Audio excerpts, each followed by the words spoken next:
நம்மளோட மொபைலில் கேட்குற சாங்ஸை விட இலவசமாக கேட்குற சாங்ஸுக்கு தான் இனிமை அதிகம்.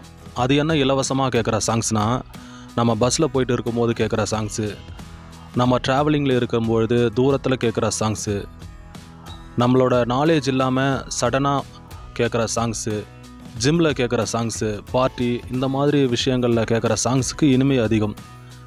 அந்த மாதிரி நான் நிறைய ரசித்த சாங்ஸ் யாருதுன்னா ஹாரிஸ் ஜெயராஜோட சாங்ஸ் தான். ஃபீமேல் வெர்ஷனில் ஸ்வர்ணலதா மேடமோட சாங்ஸ் எனக்கு ரொம்ப பிடிக்கும். லாங் ட்ராவலில் சவுத் தமிழ்நாடு போகும்பொழுது ப்ரைவேட் பஸ்லலாம் அவங்களோட சாங்ஸ் தான் போடுவாங்க. அது கேட்க வேறு மாதிரி இருக்கும், சூப்பராக இருக்கும் கேட்க. அதுக்கு ஆல்டர்னேட்டிவாக ஹாரிஸ் ஜெயராஜோட மியூசிக் தான் ரொம்ப கிறிஸ்டல் கிளியராக கேட்க ரொம்ப இனிமையாக இருக்கும்.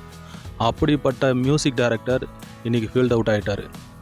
மற்ற மியூசிக் டைரக்டர் மாதிரி இவர் 200 படம் 300 படம் 1000 படம்லாம் பண்ணல. வெறும் 55 படம் தான் பண்ணியிருக்காரு. அவருக்கு வயசு 51, பண்ண படங்களோட லிஸ்ட்டு 55. ஒன்றும் சூஸ் பண்ணி கிறிஸ்டல் கிளியரான மியூசிக்கை கொடுப்பார், எல்லாமே ஹிட் ஆகும். அப்படி இருந்தும் அவர் ஏன் ஃபீல்ட் அவுட் ஆனார்னா, அவர் மியூசிக் பண்ண படங்களில் நிறைய படம் ஃபெயிலியர் ஆகிடுச்சு. இருந்தாலும் அவரால் கம்பேக் கொடுக்க முடியும். நம்ம இளையராஜா எடுத்துக்கிட்டிங்கன்னா, எம்எஸ்வியில் ஆரம்பித்து இன்றைக்கி சாய் அபியங்கர் வரைக்கும் அவர் டஃப் கொடுத்து தான் மியூசிக் பண்ணிகிட்டு இருக்கார். இன்றைக்கி வரைக்கும் அவரை யாராலையுமே பீட் பண்ண முடியல. கேரக்டர் வைஸ் சின்ன மிஸ் அண்டர்ஸ்டாண்டிங் இருக்கும். ஆனால் மக்களுக்கு எப்போவுமே இவரோட இசையை யாராலையும் ரீப்ளேஸ் பண்ண முடியல இன்றைக்கி வரைக்குமே. அவருக்கு கிட்டத்தட்ட 84 வயசு ஆகுது இளையராஜாவுக்கு. அவரே ஃபீல்டில் சஸ்டெயின் பண்ணும்பொழுது ஹாரிஸ் ஜெயராஜ்லாம் மறுபடியும் கம்பேக் கொடுக்க முடியும். அவர் சூஸ் பண்ணுற கதைகள், அவர் சூஸ் பண்ணுற இசை நிச்சயமாக அவரை கம்பேக் கொடுக்க வைக்கும். அவர் மீண்டும் தமிழ் சினிமாவில் வந்து இசையமைக்கணும்னு கடவுள்கிட்ட வேண்டிக்கிறேன். அதுக்கான கெப்பாசிட்டியும் அவருக்கு இருக்குது.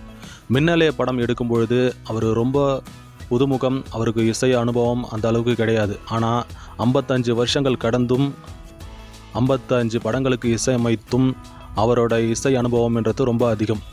அப்போது இந்த டைமில் மறுபடியும் கம்பேக் அடிக்கிறது அவ்வளோ பெரிய விஷயம்லாம் ஒன்றும் கிடையாது. இது ஹாரிஸ் ஜெயராஜுக்கு மட்டும் பொருந்துற விஷயம் கிடையாது, எல்லாருக்குமே பொருந்தும். எல்லா துறைகள்லேயும் ஃபீல்ட் அவுட் ஆனவங்க எத்தனையோ பேர் இருக்காங்க. ஆனால் அந்த எல்லா ஃபீல்டுலேயும் கம்பேக் அடித்தவங்களும் நிறைய பேர் இருக்காங்க. விழுந்த இடத்துல 1000 வாட்டி எழுந்தவங்களும் இருக்காங்க. ஒரே இடத்துல விழுந்து அடையாளம் தெரியாமல் போனவங்களும் இருக்காங்க. எல்லாம் அவங்களோட மனசை பொறுத்தது தான். நான் எதுக்கு திடீர்னு இந்த பதிவை போட்டேன்னா, எனக்கு ஹாரிஸ் ஜெயராஜை ரொம்ப மிஸ் பண்ணுறேன். அதனால தான் இந்த பதிவை நான் போடுறேன். இன்றைக்கி ரீசண்டாக உனக்குள் நானே உருகும் இரவில் அந்த பாட்டு வந்து பச்சைக்கிளி முத்துச்சரம் அந்த படத்தில் வந்துச்சு. அதை ரீசெண்டாக நான் பஸ்ஸில் கேட்டேன். எனக்கு ரொம்ப பிடிச்சிருந்தது அந்த சாங். அதனால தான் இந்த பதிவை நான் போட்டிருக்கேன். உங்களுக்கு இதே மாதிரி ஹாரிஸ் ஜெயராஜ் மியூசிக் பண்ண படங்களில் எந்த பாட்டு ரொம்ப பிடிக்கும் அதை கமெண்ட்டில் சொல்லுங்கள். நன்றி.